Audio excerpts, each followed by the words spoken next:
Les 6 piliers de la foi. Les 6 piliers de la foi sont ceux en quoi tout musulman doit absolument croire. Ce sont des conditions sine qua non de la foi musulmane.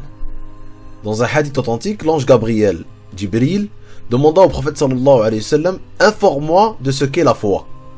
Il répondit « La foi est que tu crois en Allah, seul et sans associé, en ses anges, en ses livres, en ses messagers, au jour dernier, et que tu crois au destin, bon et mauvais soit-il. » Tu dis vrai, répéta Jibril alayhi salam. Donc dans ce hadith, le prophète sallallahu alayhi wa sallam ainsi que Jibril nous informent de quoi est composée la foi.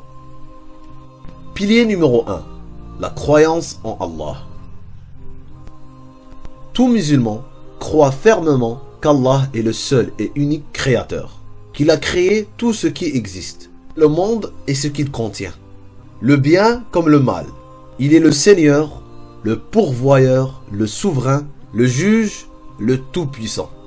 Qu'il est sans égal en ce qui a trait à ses caractéristiques et ses capacités. Qu'il donne la vie et cause la mort. Qu'il crée à partir de rien en disant « Kun fayakun » soit et il est. Qu'il n'a jamais engendré et n'a jamais été engendré. Ce sont les concepts fondateurs de l'islam, de l'unicité pure, Tawhid. Pilier numéro 2. La croyance en ses anges. Le musulman doit croire au monde invisible, tel que mentionné dans le Coran. Les anges sont des émissaires d'Allah qui font partie de ce monde. Chacun d'entre eux a une tâche spécifique. Contrairement à l'homme, ils ne possèdent pas de libre arbitre, ni de capacité à désobéir. Il est dans leur nature d'être des fidèles serviteurs d'Allah. Ce sont des créatures de lumière qui possèdent des ailes, mais qui ne ressemblent en rien à ce qui est dessiné ou représenté aujourd'hui. Pilier numéro 3. La croyance en ses livres. Le musulman croit aux livres que Dieu a fait descendre à l'humanité par l'entremise de ses prophètes. Cela inclut les psaumes de David, Daoud, la Torah de Moïse, Moussa, ainsi que l'évangile de Jésus, Isa, que la paix et la bénédiction soient sur eux. Ces livres proviennent tous de la même source, et ils ont un message commun, le fait d'adorer Allah, l'unique sans associé.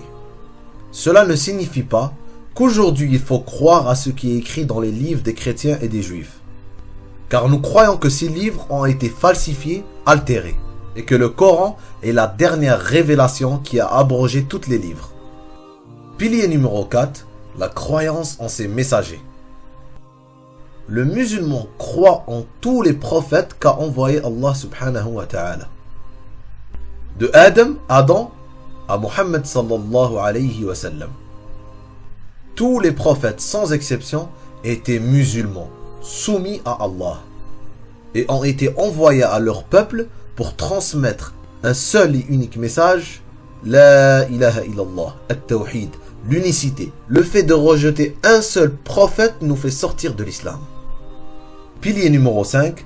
La croyance au jour du jugement dernier. Tout musulman croit au jour du jugement dernier. Un jour où toute la création sera détruite pour être ensuite ressuscitée et jugée pour ses actions. Le jour où chaque individu sera interrogé sur la vie qu'il aura menée sur cette terre et la façon dont il a vécu. Cela implique la croyance à l'enfer et au paradis éternel. Car ceux qui auraient été soumis à Allah musulmans entreront au paradis. Et ceux qui ont mécru entreront en enfer éternellement. Pilier numéro 6. La croyance à la prédestination en bien ou en mal. Le musulman croit que tout ce qui lui arrive a déjà été écrit par Allah. Et cela 50 000 ans avant la création. Ta naissance, ta vie et ta mort. Allah détient le pouvoir et la connaissance sur toute chose. Et rien ne se produit si ce n'est par sa volonté.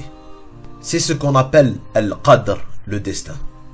Cependant, l'idée du destin ne contredit pas l'idée du libre arbitre de l'homme, car ce dernier choisit lui-même sa ligne de conduite. Nous sommes les propres maîtres de nos actions, Nous sommes libres de lui obéir ou non, mais nos choix sont déjà connus d'Allah, avant même que nous les fassions.